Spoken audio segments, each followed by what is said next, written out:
Good morning po. Magluluto po tayo ngayon ng ginataang manok na may papaya at malunggay. Ito po yung mga ingredients: malunggay, leaves, papaya, ginger, onion, garlic, chili, curry paste, pepper, pampalasa po, Ajinomoto o bechin at patis po. Ang una po natin gagawin muna ay magigisa po tayo ng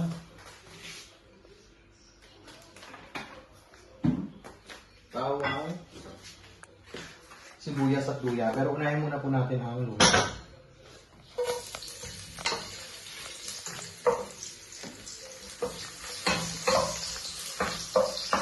Tapos sunod po natin ang sibuyas.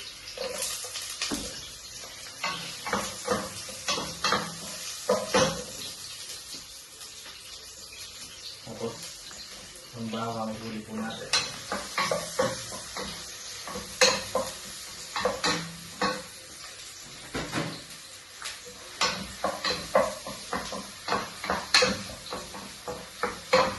Pag medyo mayamay na po yung ating inigisa, pwede na po natin ihulog ng ating mga manok.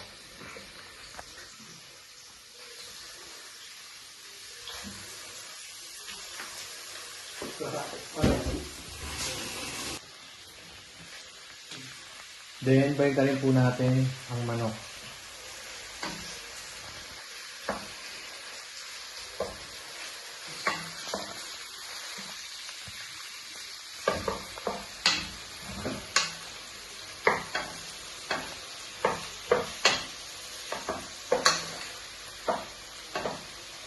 Pag medyo namuti na po siya, lalagyan na po natin siya ng patis, paminta, at konting pampalasa po. Ng patis.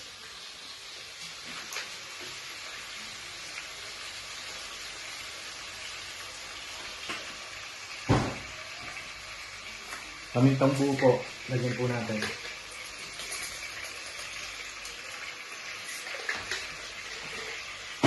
Tampagyan po natin ng konting pampalasa.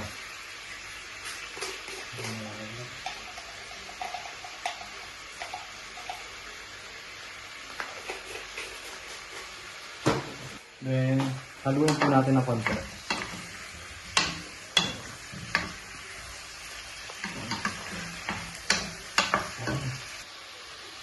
Lagyan po muna natin konting pa ng tubig. Ang gamit ko pong coconut gata po ay nasa lata po. Coconut cream po. Then, lagyan na po natin ng papaya.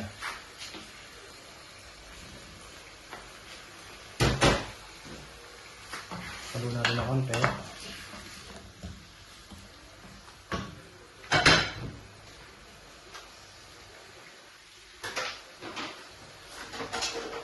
Lagyan po natin ng konting curry paste po.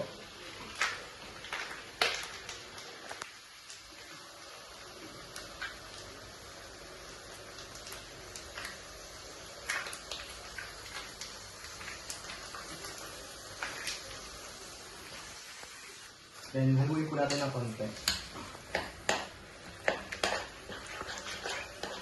Para sumama na po yung pari.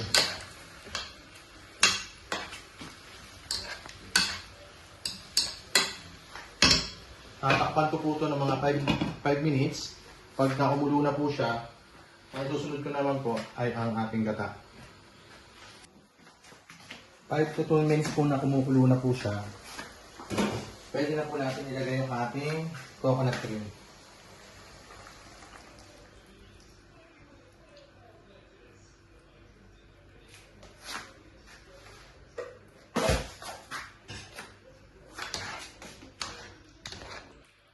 Kita niyo po, maganda na po yung kulay.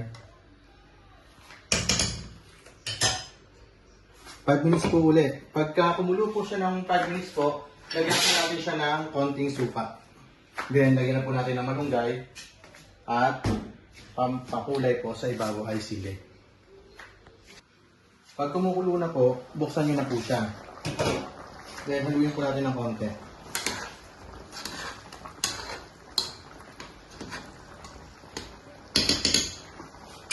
Pwede na po natin lagyan ng malunggay.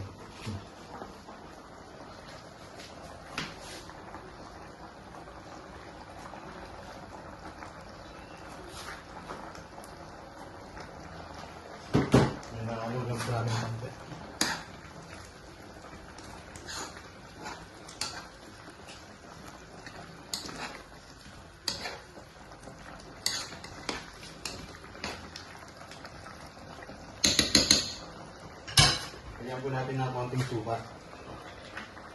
Para mag-balance po yung lasa.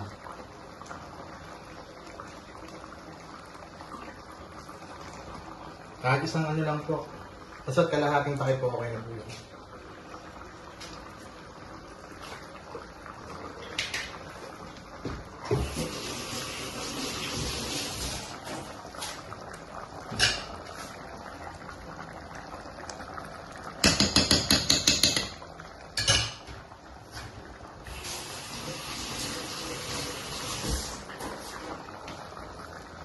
Pagka medyo kumukulo na po siya, pwede nyo na pong haluin.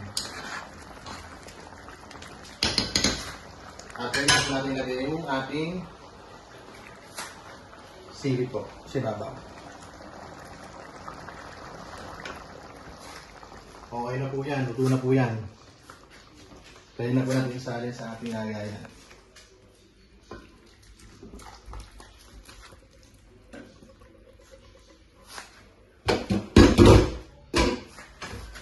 Ito po yung version ko ng ginataang manok na may papaya at malunggay.